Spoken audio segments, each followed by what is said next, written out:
What's up, guys? How you doing? It's John from Frag-Jitsu. Welcome back. This is part 5 of the Pineward set. We're at the finale, so I'm getting through the last 9 here. I'm going to move kind of quickly. I did shoot this video, and we had another technical difficulty, so this is a reshoot. I wish I could say that this is a first impression, but I got all the way done with the first impression, and now we have to do a second impression. So I'll take the good with the bad. There's going to be some advantages since I've smelled these already. I did get to kind of feel them out a little bit, form words about them, and now when I say it again, it's just going to be that much more concrete, a little bit more deliberate, a little bit more valuable for me than a first impression. So let's check it out. I'm going to start with Noki. Now I remember this one being very, very attractive, very, very easy to wear. And let's get 2 sprays just to clean it up. Let's go. Tropical, minty, fruity, really nice smell right here. This is like almost designer. Still natural, still niche, but it's like a very familiar kind of smell. I feel like this is going to be one of those under the radar summer bangers that no one talks about. It's a little bit perfumey, like in a feminine way. Definitely really good. It's like vibrant. It's very clean. It's very vibrant, but very fun. It's a fun fragrance. This is their tropical fragrance. I've never smelled one from Pineward yet that was in this category. This is the one and only tropical fragrance from them. That is Noki, N-O-K-I. All right, let's move on. We're going to go to the Paradam. I remember kind of not being too thrilled by this one.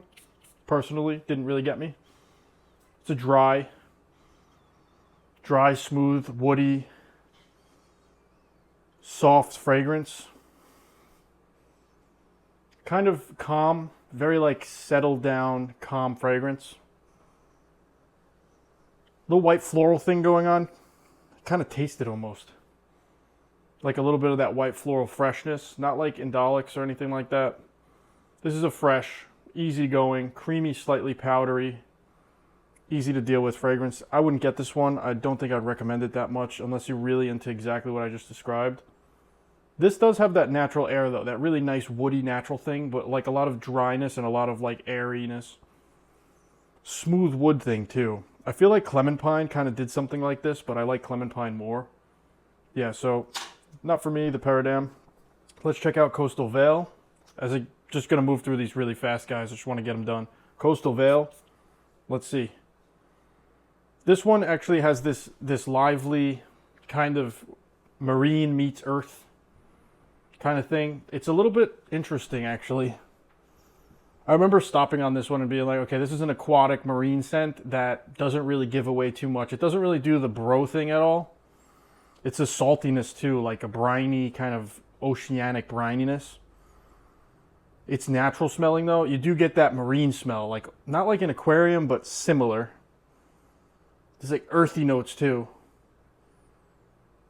Some kind of like greenness too, like a seaweed. Like I really am getting that imagery of land meets ocean. It's not really all benthic or any kind of deep sea smells. It's actually like that estuary kind of smell where it becomes sort of like a swamp, but a fresh swamp.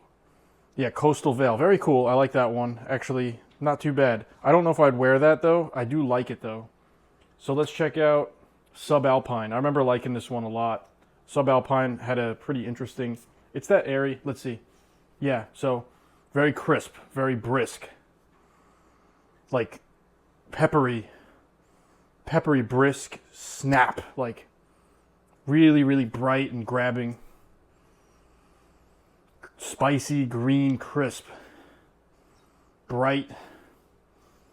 Really, really nice. So this is like that fresh air that hits you in the face. This is really, really good. This one kind of slaps you and wakes you up a little bit. It's that peppery thing. Awesome fragrance. Really bright, uplifting. Probably the most like slap in the face out of all the fresh ones. Like really like a wake up scent. Yeah, a little spicy. Some of you guys might get that pickly feel. You know what I mean? Sometimes some of these kind of vegetal scents with the bright peppery thing, there's certain notes that come together that are very similar downstream to like pickles. This one gets there a little. I'm not really too sure exactly what that combination is that does it, but it's happened to me before with like 2 other fragrances. Not in like a bad way. There was a Jovoy fragrance that had the pickle thing with cumin. I can't remember which one it was. And there was also one from Le Labo that did the pickle thing to me too. But not in a bad way. It was really good. So that's Subalpine. I love that crisp slap in the face that one is. It's really, really nice. Like it catches that vibe really, really well, and it's just right in your face. Like super fresh, airy fragrance, but still such a statement. Steading. This one, I remember this one. This one stood out. Oh yeah, we stay in the strip with this. This one's awesome. The whole house smelled really good from this. This is that maple syrup, honey-like maple syrup. Beautiful, like centric maple syrup propped up with this like brownness of tobacco, kind of like weedy tobacco thing. This is nice. This is a brown smell. This is not candle-like. It stays away from that like kind of candle-like-esque thing that I expect from some of these gourmands. This one and two others from multiple different niche houses. There's one from Bond Number 9 called New Harlem. That one has to go head-to-head with this. There's also Follow and Followed. In the dry downs, you get that syrupy maple syrup thing. I'd say Follow and Followed are just like absurdly beast mode and a little bit too heavy on that cozy thing. They're a little bit too intense for me. I wore them. I loved them at the opening, but by the end of the wear, I was like completely torqued by them. So I did like New Harlem as well, which this also kind of like goes head to head with. I would have to like compare them all and smell them, but that's the first thing I thought of. Like there's redundancy with maple syrup and in a very niche way. If you already have one of those two, you might not want to get this one, but I really prefer this one. Just the way it's natural and light, but still dense enough. It's not like overly done and syrupy. There's nothing dirty about it. It's cozy, it's sweet, it's beautiful, it's attractive, it smells amazing in the air. Little intense up to the strip. I don't know if this one's gonna perform like those other ones. Like Follow and Followed by Kerosene are just way, way over the top power. But this, who knows, it might actually be pretty strong. But I like this one a lot. This one stands out to me. It's one of the better ones. It's dense, it's brown, it's awesome, it's warm. And there's a little touch of a smokiness in this too. It's really, really nice. Whole wheat maple kind of deal. Really, really nice. Steading. I could see that being one of their beloved gourmands for sure. So maple syrup heaven right there. Definitely maple syrup heaven. And nice and natural and not too overly done. Holy Cross. I remember liking this one too. Let's see what we get. Yeah, Holy Cross reminded me of something that I've already smelled out there. It reminds me of a specific designer, but I can't remember what it is. Let me describe this in 3 words. It's fresh. There you go. Light green. And aquatic, but in the air kind of way, like moist, fresh air. This is a beauty. So it's really, really pretty. It's really nice, freshy, like super understated fragrance. Really, really nice. There's a specific, very, very specific smell that's reminding me of being like near a meadow or near like a creek or near like a natural outside sweet kind of dense vegetation. There's vegetation that gives off a sweet smell, almost like a floral that's in a bush near a creek. Really, really crazy that it brings me right there. Very good. Very, very nice. So Holy Cross is a hit for sure. Out of the fresh ones, something about it's just special. Yeah, I like that one a lot. Holy Cross is good. So as I'm going to repeat myself, I am going to get one of these guys. Not one of these 9, but one of these 31. I'm going to get a Pineward fragrance. I'm talking full bottle, maybe 1 or 2. We'll see. There's going to be another video coming out after this video as a wrap up. My top 5 and which ones I'm going to buy, which ones I consider buying, and we'll get to that when we're done with these. So let's go. Ponderosa. Now, I remember kind of being mid about this one. It reminded me of Clementine, but I preferred Clementine much more. I feel like a wood expert would really have a great time with this sample set because there's just so many specific wood smells that are not generic wood smell. Like there's this designer like amber wood smell. There's this wood smell that's just out there. Woody and musky are often very, very interchangeable because the molecule is literally similar. And this one you get that like sweet powdery cloud, but a little bit more. It's got this very specific wood. It's very tranquil. This is a calm wood scent, wood centric. Like there's not really a lot of other things going on. It's just this smooth kind of polished wood. Really, really nice here. I just remember liking Clementine a little bit more. And these two would be sort of redundant with each other in a way. But yes, Ponderosa, I could see that being like really enjoyed by a lot of people. It has that perfect, just straight wood smell.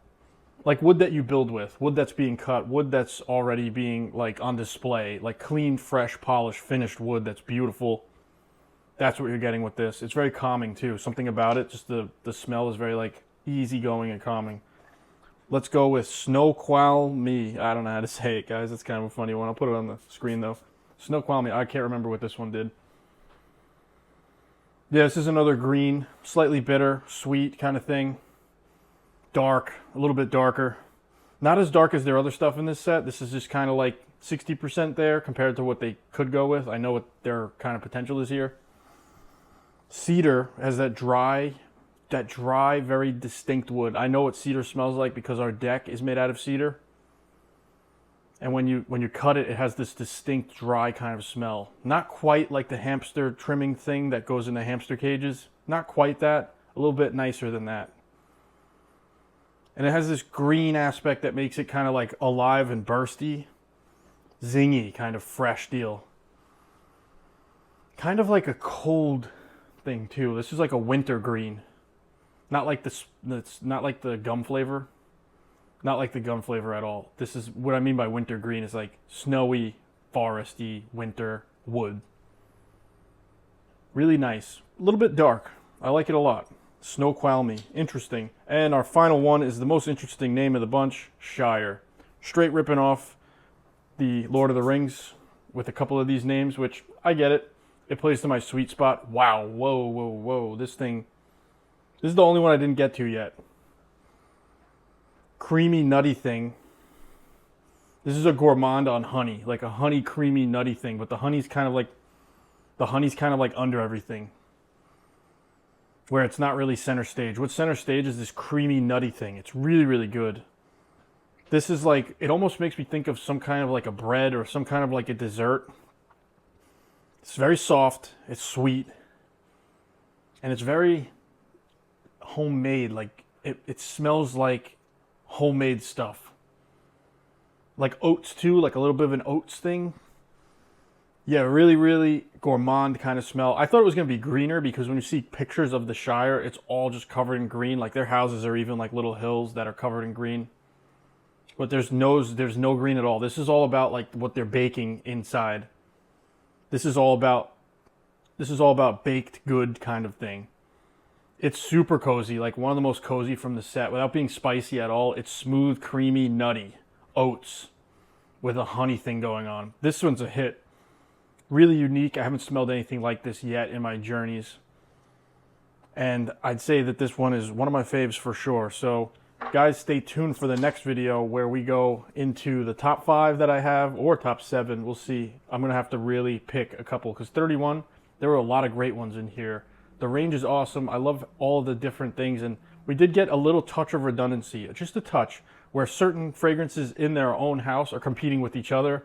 But we did get a good example of a lot of different spectrums of colors, places, landscapes, memories, holidays, even seasons and colors. I just got all of that from this house, and that's really what I'm looking for. Just that experience, to experience these was really, really great. I'm going to make another follow-up video where we're going to look at the top 5, and I'm going to pick 1 or 2 to buy, and I'm going to go buy them. So guys, I'll see you in the next one. Peace.